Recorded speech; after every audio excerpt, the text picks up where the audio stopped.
Hey, Frugal friends, I'm Jen. I'm Jill.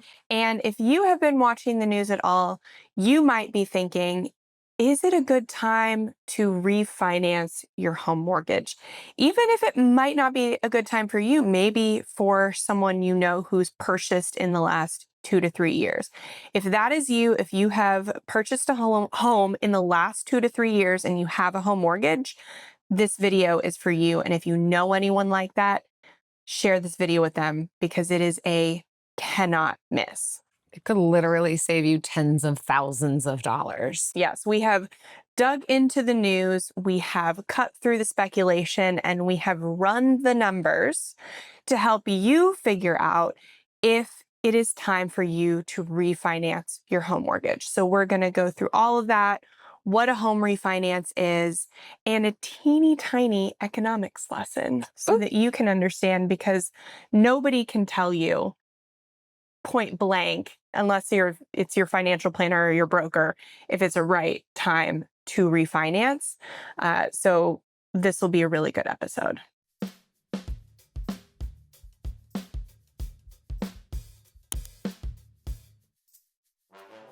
So Jill and I have both had experience with mortgages and refinances. And so we wanted to walk you through briefly what is a home refinance versus a mortgage. So a refinance is just getting a new home mortgage. So you are going through a bank and taking out a new mortgage, ideally at a lower rate, to pay off the old one at a higher rate. And that's all it is. You can do as many home refinances as you want, as long as your credit allows, as you have the capacity for. You don't have to just refinance once. You can refinance over and over. And that's something we'll see in the next few years as mortgage rates start to drop, is that people who have had this at the peak, 7% interest rates, will start refinancing every 18 months until they can't. And so if that's you, that may be something that you want to do. But when should you get your first refinance? Well, and I think I want to mention the reason that people would do this is to primarily get that lower interest rate, knowing that over the life of a loan, you can save thousands, if not tens of thousands of dollars on getting a lower interest rate. So if you were a person who bought your home at a higher interest rate and now you start to see rates are dropping, that's when someone might be considering, can I hop in on this lower interest rate, even though I did purchase my home a couple years ago at a higher one. Yeah. So you've done this, you've refinanced. I refinanced when the rates were super low, like in the twos. I think we got 2.8. What did you purchase at? What was the initial? I think we purchased at 4.5. Okay. And so our second home, this is like crazy, but so rates started increasing. I know this date, March 17th, 2022 is when mortgage rates started increasing. And we locked in our mortgage rate, or it's when they went on their shoo. That's the technical Right. We locked in our rate for our other home March 16th, because when you get a mortgage, you should go through and kind of get rate quotes at a lot of different mortgage companies. And there are sites that will help you do that, like all in one place. You can put in your info and they will spit out like 20 mortgage companies that could be the right fit for you. So I locked in at the lowest one. And then I called them the next day to see if I could negotiate even lower, because that's something that you can also do.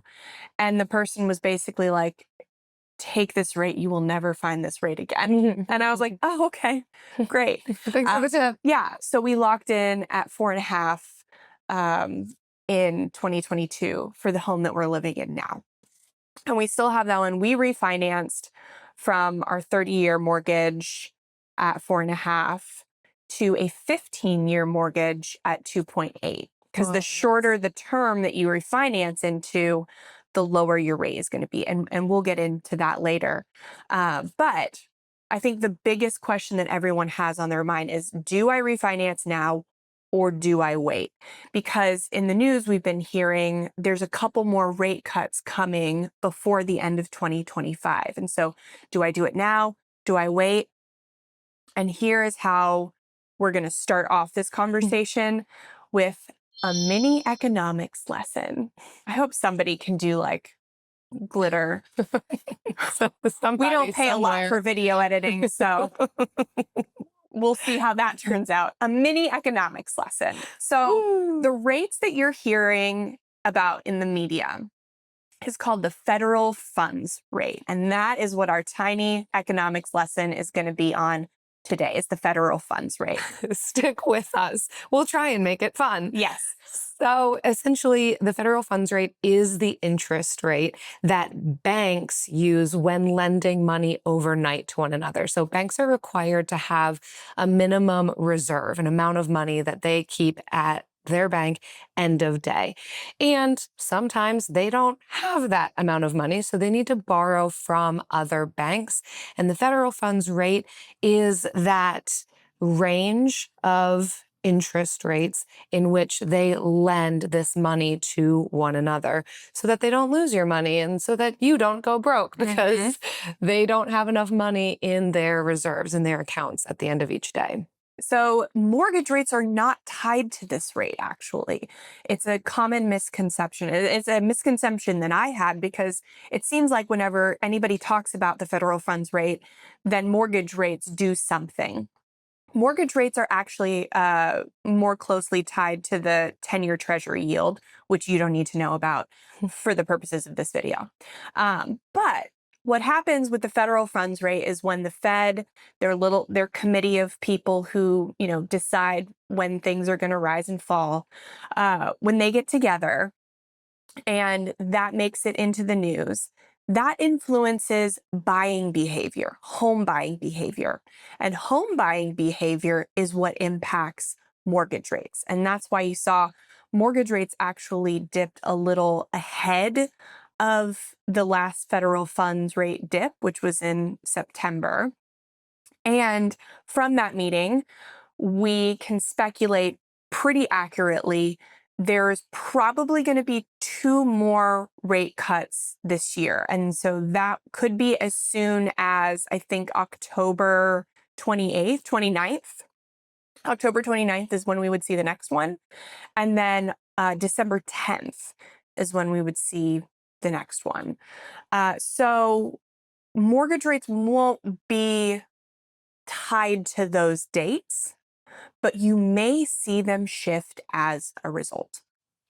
Yeah. So, Laz, so how does it impact mortgages? Like you said, it doesn't, that the federal funds rate is not tied to mortgage rates. That's more tied to short-term loans. You might see that changing credit card rates or car buying rates. However, it does influence the environment in which mortgage rates move. It is more closely tied to the 10-year Treasury bond yield. I know we're not super getting into that, but here's the correlation there. So when the Fed cuts rates, the federal funds rate, investors will often then buy treasuries. That equals a little bit more safety or security, because when rates drop, it's an indicator that inflation is going to go up. It's meant to stimulate the economy. And so investors are buying up treasuries, which causes demand and then prices to increase, which pushes those yields down, those bond yields, that 10-year US Treasury bond yield down. Jill read a lot about the economics last night. I did, because I really wanted to know then why are we talking about the federal funds rate? They are indirectly connected. Yeah. So I think you can talk about the federal funds rate, but you've got to kind of know, if we're giving a mini economics lesson, how that impacts everything else around it. I think a full picture can be useful to us. Like, who's all interacting here? What does it mean for me? Because when interest rates go down, that can mean a really good thing for people who want to refinance or people who want to buy homes, but it's not without other consequences on other ends, right? That we'll probably see inflation go up. even more. That's Yeah. just the ebb and flow of things. So we can be preparing ourselves on that end too. Yeah. So with these rate cuts, we could see mortgage rates and refinance rates dip maybe another 0.5% by the end of 2025. And even if you're watching this in 2026 or later, stick with us because all the information we're going to give is still going to be relevant for you to decide whether right now is the time to refinance your home or not. But I think we may be able to predict that, and this is all speculation, prediction, that we could see a little lower rate by the end of 2025. Beyond that, nobody has any idea. Nobody. And if they tell you they do, they are trying to scam you.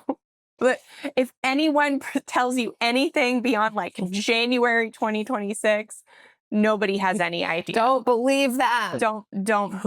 Don't believe them. But analysts do say they expect mortgage refinance rates to fall by about 1/4 to 0.5% more by year end. So refinance rates could be around 6 to 6.3 by the end of the year.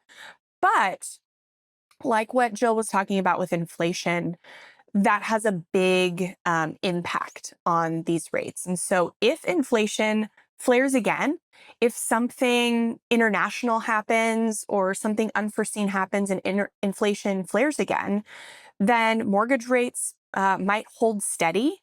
They may not drop. And so that's why this is speculative. And the Fed can, yeah, even if the Fed does cut the rates short term, that doesn't have a one-to-one impact on what mortgage rates will definitely do. But it does seem likely. People's expectations and speculations do bear so much weight on Yes. what actually happens, like more so than what the Fed is doing. If people are anticipating inflation, then that's going to bear weight on whether or not it shifts what mortgage rates are. So we can guess that by the end of 2025 they'll probably drop a little more just based on what's being said, but none of us truly know for sure. Which is hilarious to me because we're always saying personal finance is personal. It's not all about the numbers. It's about actions. And it is the same in the economy if you really look at it. Like people can pretend that this is like a formula, but honestly, it is very similar to personal finance. Yeah. So the big question, should you refinance? And we want to remind everyone that we believe there are some major ways that you can save money. They call them the big three. We're not the only ones who talk about this: housing, transportation, food. That if we are able to focus on these three main areas and ways to cut in those areas, that's going to mean the biggest savings for us, rather than trying to nitpick and penny pinch and coupon clip. If we just focus on these main three things, we could save a lot of money. Of course, food decisions are happening daily. Car decisions are happening maybe every 5 to 7 years. Home buying decisions are happening even less frequently, maybe every 5 to 15 years. Some of us out there, you haven't made a home buying decision in 30 years. But that one is one of the biggest heavy hitters when it comes to these three. That if we can make a good home buying purchase, we still want to make good transportation and food decisions, but they don't even matter quite as much if we can be saving a ton on our home, because this is an area where we really we are making hundreds of thousands of dollars worth of decisions. And so if we can make some of these choices that save us tens of thousands of dollars, that's huge for our personal finances. And so refinancing is one of those things that can do that. Of course, we're going to kind of go into what some of that math might look like, but it should be a consideration, certainly. If you do own a home, should you refinance? Let's figure it out, because it is one of those big three. Yeah. And so we'll be talking from the perspective that we love home refinancing as a way for you to save money overall on housing, which tends to be your biggest monthly expense. So if you're looking to refinance so that you can lower your monthly payment and have more money to spend every month, I think you could still get something out of this video, but this episode, it's not targeted for that. Is how can we pay the least in our mortgage so that we can have more money to spend. We're going to talk about ways to lower interest and lower payment, but in the grand scheme of things, it will be with the goal to save on the overall interest payments of the life of a mortgage. So we are going to go into the theoretical math on a theoretical home purchase that was made in the last 3 years to kind of show you if you have a certain interest rate, and we're going to throw out numbers, but you can kind of replace them with your own numbers. We'll throw out what was typical 2 years ago was 7% interest rate. And so what if I'm seeing a 6.5? Should I go for it? What if I'm seeing a 6? Should I wait for it to go even lower before I refinance? And so we're going to do the math and give you our recommendations on maybe when you should pull the trigger. Ultimately, that's up to you. But when we might pull the trigger.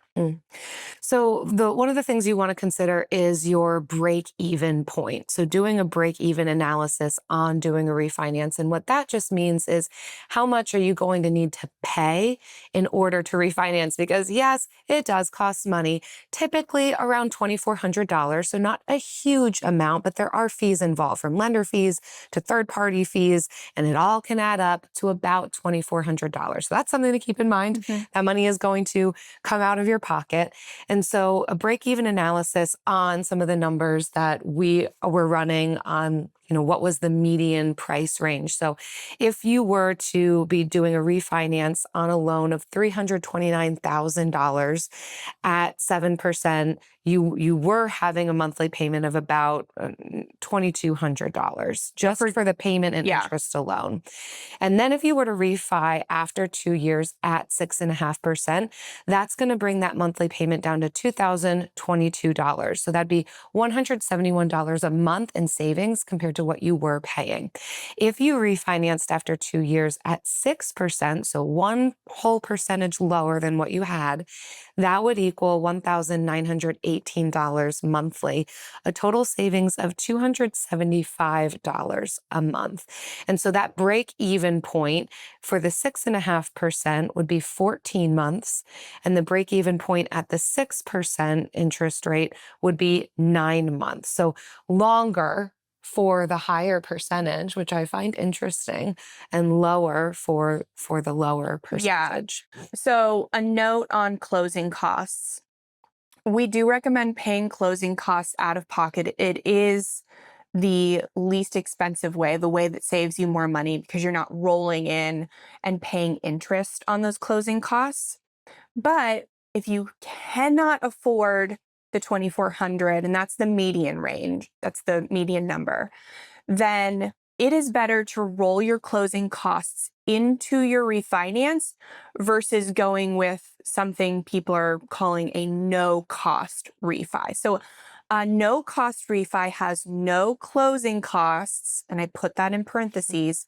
Instead, you will take out a higher interest rate, and lenders will usually add 0.25 to 0.5 onto your refinance rate for doing a no-cost refi. And you'll see when we break down like total life of loan savings, how significant that is. But the best case scenario is paying closing costs up front. Next best is just rolling them into the loan, because that's going to, I think, put maybe $11. You're going to pay maybe like $600 extra over the life of your loan if you do that. But if you are doing a no-cost refi, you could be paying tens of thousands. So the caveat to that would be if you plan to sell or refinance again before your calculated break-even point. So whatever break-even point you are calculating, if you are paying up front or rolling in. So if you plan to refinance before that many months, then a no-cost refi could be beneficial. So that's what we're looking at. And you can see with the half percentage point difference, you're saving an extra $100 a month. And then even if you were to only get a half point off, a half a percentage point off, you're still breaking even in 14 months. So if you're wanting to refinance again in 18 months, then you can do that and you're still saving money. And we'll talk about mortgage terms a little later, but that's when we would start to get into like, you would not, for the purposes of this, after 2 years, we're assuming a refinance into another 30-year mortgage. But that's something you'll want to look into if you plan to do multiple refinances, because getting back into 30 year after 30 year after 30 year will start to erode at those savings. Mm. Yeah, the math on the 6% versus 6.5% was the most mind-boggling to me. And I think the main takeaway with that, something you mentioned before we started recording, is that you really want to aim for at least 1% lower than what you're currently paying. A half percent can still be worth it, but it's quite different to go from a half percent to 1%, even in the total interest savings over the life of the loan. And so the way that we had calculated these numbers is by looking at, we had only had this mortgage for 2 years. Then we decide to refinance. So here's what the new principal of that home is, and that's the $329,000 that we got. And then we're rolling that into we're essentially getting a new mortgage for another 30 years. And that by the end of it, at a 6.5% interest rate coming from a 7%, the total interest savings over the life of the loan is $9,000. If we were to run that same math on the 6% interest rate, the total interest savings over the life of the loan would be $46,000. And for me to try and explain to you why there is such a big difference between the $9,000 and the $46,000, I have no idea. I do not know this. We know that most of your first couple years of payments are interest. We know this. And we know that there is math. And we had the computer do the math for us. We asked computer, do this math very specifically. I am refinancing from a 30-year. I've made 24 payments. I'm refinancing into another 30-year. So we asked it very specifically. And this is what it gave. And 9,000 is not nothing. Like if you hand me $9,000, I'm not going to be like, it's not $46,000. Get it away from me. $9,000 is significant. It's over the life of the loan though. So you don't, again, see much of that savings right up front. You're mostly seeing that $171 a month. But I think the big point that we want to make is that once you get to 1%, then the savings are significant. And I don't think it makes sense to wait more to see if the rates like go down a little bit more, because they could go up at that point. And you have to reconcile with yourself and say like, okay, will I be mad if I refinance and the rates go down more, or will I be happy I'm saving $46,000 or whatever? Over the life. Will I be more mad there, or I be more mad if rates go back up and then I'm only getting like a 0.75% rate? Yeah, exactly. I think remembering that this is not a once and done thing. There is opportunity to refinance however many times you want. There's going to be a point where like you shouldn't be doing it every year. But the thing that is my biggest takeaway is if you've got an offer of a 1% lower, that's real worth it. Yeah. This could really save you a lot of money. And then compounding that by the potential of rolling it into a shorter amount of time for that loan as well. That's absolutely going to save you a ton of money in interest, no matter what your interest rate is, if you're doing a 20-year versus a 30-year. We, again, just said we're getting another 30-year mortgage because we were basing this off of refinancing after only 2 years. But if you've owned the home for more than that, then we're going to recommend trying to go for a mortgage that is within that 20 to 25 year. If you can swing 15-year, even better. So that's another one of those factors that you want to consider and run the math on. Yeah, we think 15 and 30 are the only options, but refinancing, you also have 25 and 20. And so, yeah, if you've owned your home for 3 or more years, you might not be getting a monthly saving by going down to a 25 or a 20, but you're going to get a lower interest rate because the shorter your term, the lower the interest rates. And that could, where you were at maybe a 0.75 if you went with a 30-year mortgage, you could get all the way down to a 1 if you go with one of those shorter terms. So we're going to highly recommend that. And maybe you're not seeing the monthly savings, but you're going to see the overall savings. And that's really what we are looking at. Even if you don't plan on being in your home forever, it's not your forever home. If you're going to be there for a little while, if you're going to be there past the break-even point, then it's going to save you money in that you're going to be making more equity payments sooner. So you'll have more equity in the home when it does come time to sell. So you're saving money, you're building equity faster, and it's just like a good overall strategy. So many people choose, especially if they don't think they're going to be in the home long term, maybe something like a cash out refi, or people who have debt will use these cash out refis to pay off their debt. And for me, these are red flags. There are literally, I think, all the refinances that have happened in the last 3 years. I've heard people going from like a 3% interest rate on their home or a 4%, and they're refinancing to an 8% interest rate willingly because they have so much consumer debt that's like credit card. Yeah. But then you're just taking on more debt.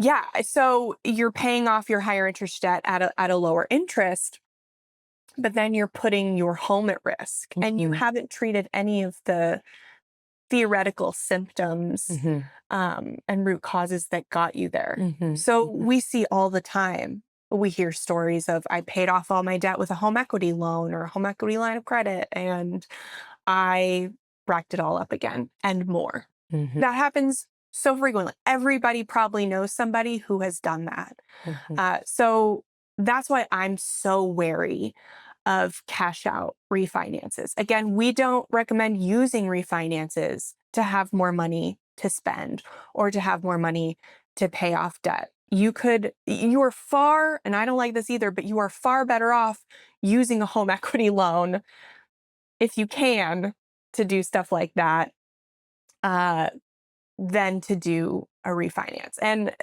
some brokers might come at me in the comments. I'm not a broker, like I'm not a mortgage expert, but I have heard a lot of debt payoff stories. And from the stories I have heard, that is the route that I would take. Well, I mean, I could see you being able to have more cash flow to pay down debt in a refinance. Like if over the life of the loan, you're saving $46,000, that's money that could be put towards debt payoff. So in that way it could help, but not necessarily like what you're saying for the cash out or so I can have just more money to spend, but the bigger picture. We want to go from high interest rates to low interest rates, not the other way around. Yeah. So wrapping it all up, schedule in an afternoon in December if you're watching this when it comes out, or just schedule in an afternoon whenever you're watching this to do the math. And you can ask ChatGPT or Gemini or whatever AI you use and plug in your specific numbers and it will do the math. So like say my loan is currently at this, it was originally at this, I have made this many payments. And get specific. Like, don't just say I've made 2 years of payments, but I've made like 26 months of payments, 28 months of payments. and this is my interest rate, and go get pre-approved for some refinance rates and like say, this is what I've been pre-approved for. What is my break-even point? If I were to refinance my mortgage at this rate, how much do I save over the life of the loan? And if you don't plan on being there forever, how much would my total savings be if I am only in my house for the next 5, 8, 10 years, however long you plan to be there? Ask it specifically, and it will give you more specific answers. So don't just ask broadly. Or if you have a financial planner, if you have a CFP, certified financial planner, ask them. This is a perfect time to call them up because this is their job, is to help you with these decisions. Yeah. So look for a percentage lower, try and take a shorter term on the mortgage when you refinance, and do the math on your specific And when you numbers. see 1%, don't wait. The rates are moving down very slowly. This September rate drop was the first rate drop we've seen in 9 months. And then before that, I think it had been like 2 years since a rate drop or something crazy like that. So rates are dropping slowly. We don't know when we'll get more. Um, so don't wait in anticipation, unless you're like a fortune teller and you know the future. Speaking of knowing the future, I know what I want my current future to be. Oh, is it? The bill of the week.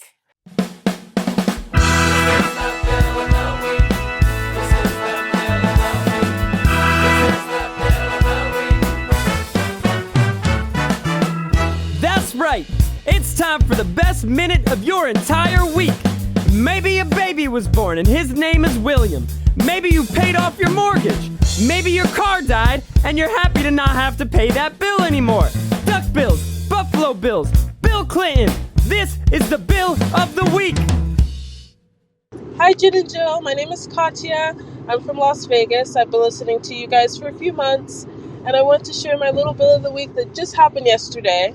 I went to a thrift store and I saw a set of pots that I fell in love with automatically. Had these really amazing open-close valve lids. Only thing was, I could tell they were very pre-loved, very scratched, and they were individually priced, adding up over $25 for the whole set. I was talking to one of my friends at the time, and they told me that I should see if I could get an extra discount on them. Because although it's a thrift store, they were really, really used. So I mustered up some courage, and I thought of you guys, and I worked my way up to the front, was able to speak with the supervisor, and he agreed with me and was able to mark them down to where I'd only pay for basically the largest pot. So $11 for all three of them with the lids. And I had an extra 20% off coupon that day. So I used that and got all of them for $9 and some change. Oh my goodness. I'm so ecstatic. I have no problem having a couple items with a little extra character than most, and super excited to be able to add these to my first home when I move out. Thank you guys so much for all of your tips and tricks. Know that some of us are actually putting them to use and getting good results. Have a great day. Oh my gosh, Katya. Yes. This is so fun. I am, first of all, with you on really liking pots and ceramics and just fun little things throughout the home. I am envisioning these being so cool. But the fact that you decided to negotiate and it worked, it is so thrilling when we try something and then we realize, I was allowed to do that. And the worst thing that would have happened would be they tell me no, and then I make my own spending decision. And the best thing is they tell you yes. And you went from possibly having spent $25 on these to only spending $9 on them. And that's just a win. Yes. Always ask for the discount in places where it is appropriate. And the thrift store is one of those places where it is appropriate. And so I'm so glad you mustered up the courage and asked nicely and got the deal you wanted. I know. How wonderful. And I hope that these are just such beautiful things that you put in your home and carry with you. So that's so fun. If you all are listening, have a bill that you want to share about negotiating a bill or a bill you don't mind paying, or your name is Bill, we want to hear from you. frugalfriendspodcast.com/bill. And now it's time for the lightning round. Pew. All right. So I put down mortgage or refinance stories, and I don't have the biggest story I have is literally getting my last mortgage on March 16th And that's wild. of 2022. We had and maybe so this is maybe that's the culmination of a sad story that led to something good, I guess. But we had been wanting to buy a house for my mom, like a rental property that my mom could live in. That was initially why we wanted the second property. And so we had gone through a hard money lender and got pre-approved. So what hard money is that you wouldn't necessarily have a mortgage. You are working through a company that is essentially paying cash for the home, higher interest rate, but it looks more appealing to sellers because they're getting cash and they're not working with a traditional bank. So it can be a faster close. It can be a really good thing to have on investment properties. And we were dealing with so many, at the height of early 2022, so many investors, hedge funds, companies that just like had literal cash in the bank, could do 3-day close, no inspection. We're just buying houses up and didn't care what condition they were in. And so every house we were trying to get, even though we had hard money, we were just getting outbid, like more money, faster close, all of that. And so that's why we had to like rethink our strategy. And I don't know why we just didn't like be like, okay, it's not going to work out. We just, it was a good idea, but it didn't work out. Sunk cost bias. Sunk cost bias. That's what happened. That's exactly what happened, you guys.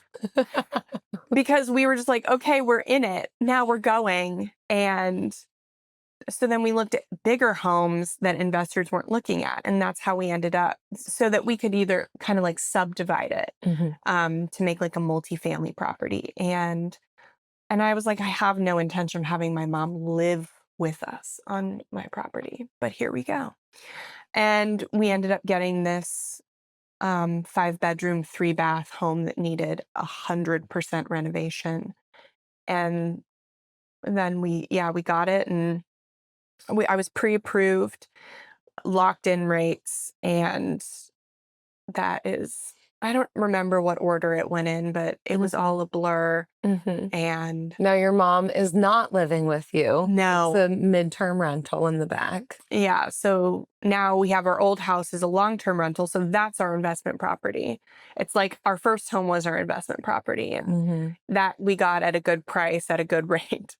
And now this one is our more expensive home, but we subsidize it by renting out the back. And it was it was originally probably like a 2-1 or something. It was a 2-1 originally. And then they built out the garage, and then they added something in the back. So it was really easy to just build the wall, a short wall really, to wall off that back. And now it has its own entrance. And yeah, and that's how we're able to afford to live there. So good now. And you have done a lot to it to make it look the way that it looks now. Yeah, but we are the reluctant landlords. That's not why we got into this. Yeah. And here we are. Yeah. Thanks to sunk cost bias.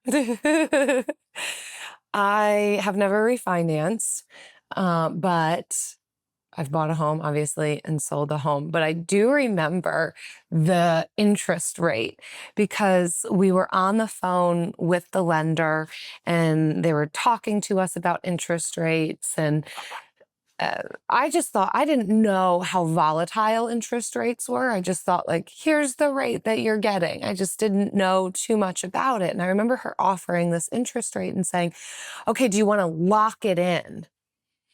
And I'm like, I don't know what that means. Is there a lever we pull? She just kept using the term lock it in. And that just kind of stands out to me as a core memory in the home buying process.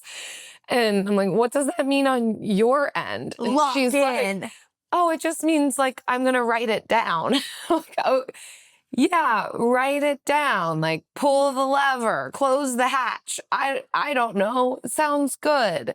What are our other options? And she's like, well, if you wait, they can go up. They of course could go down. And it all felt so. I'm like, well, this is a good rate, right? It was 3.125. I'm like, I'll take it. And then it was maybe like a week later, I saw that our rate was like 3.2.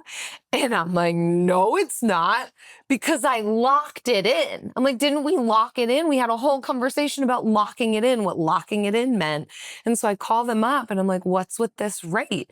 And she said, well, this is what you're getting for today. I'm like, no, we had a whole conversation the other day. You literally used the term lock it in. And I said, yeah, lock it in. Like, this wouldn't stand out to me if we hadn't have done it, And I'm thinking, okay, well, if we didn't lock it in, then there's no way we can go back to that number. There was a way. Yeah. I'm like, no, we totally did do this. And I think I was even able to find an email about it. And so they're like, oh, okay, we'll give you that rate. She wrote it down, but she lost the paper. And that was what was so confusing to me, is like, they say you can't get a lower rate, but you actually can. Now you can buy down your rate. So it's all Yeah. a mess. Yeah. Anyhow, we ended up with 3.125. According to consumerfinance.gov, a lock-in or rate lock on a mortgage loan means that your interest rate won't change between the offer and closing as long as you close within the specified time frame and there are no changes to your application. Yeah. So that is the lock. It mostly locks the mortgage company, not you. Mhm. So, fun fact. A mini finance lesson. I will say, so when we were going to refinance, we chose to refinance with our credit union. We were already members, but it's very easy to become a member of a credit union. And credit unions do typically offer lower rates. The reason we didn't take out mortgages with our credit union is because they take so long to close. Like, it is I don't know why. It's very hard to close a mortgage with a credit union, at least our credit union. Refinancing, though, was super simple. So check credit unions. They definitely typically have more advantageous rates than banks. And that's what we saw. Even after looking at refinance rates on the internet, we ended up going with our credit union. And we've been very happy. Good word. Yeah. Well done. Yeah. So thank you for tuning in to this episode. Let us know in the comments if you're going to be refinancing or you're sharing with a friend who you think should refinance. Because not everybody, refinancing can sound scary. Like you don't, your lender or your real estate agent can be like, oh, you can refinance later, but then it can be like overwhelming. But it is not an overwhelming process. If you can close a mortgage, you can close a refinance, and actually the refinance is a lot easier than the mortgage. So please let us know in the comments if this helped or if you have any other questions. If we don't know it, we can probably push it on to one of our friends that does. And if you haven't left a rating or review on the show, we would love for you to do that either on Apple, Spotify, here on YouTube. Hitting the subscribe button is so helpful. Half of you watching this are not subscribed, and we put out helpful content like this twice a week. So it behooves you and your bank account and your net worth to just be subscribed so that you can see if something you like comes up. Just do it. Just why not? Just do it. And if you've purchased our book or read it from the library, Buy What You Love Without Going Broke, we would also love if you'd leave a review on Amazon for that. Like Jessica did 5 stars. It's titled Much Deeper Than Just a Discussion of Money. I've been a fan of the podcast for a couple years and was excited to finally get a hold of this book. It's got such great ideas and really broadens the discussion of finances. It really meets you where you are and allows you to take a shame-free look at how your life currently stands, where you want it to be, and how your relationships to money may be influencing that divide. And of course, it was such a fun read. I loved the infusion of anecdotes from both Jen and Jill throughout the book. Looking forward to doing a deeper dive with the free tools they've created to accompany the book. Ooh, thanks, Jessica. What a kind review. And yes, when you buy the book, you also get a plethora of resources from free Or the library. PDFs. Get it from the library. Get it from the library and gotta still read get the it. free resources. Gotta read And then review it. Yeah. Especially if you got it from the library. Do us a solid and review it. And thank you all for listening to the show. Again, please review the show. Please subscribe to YouTube. Please leave a comment. Are you Just tired of us whatever. asking? Just do it. We will stop asking when every single one of you have Yeah. done it. That's our promise. See you next time. Bye.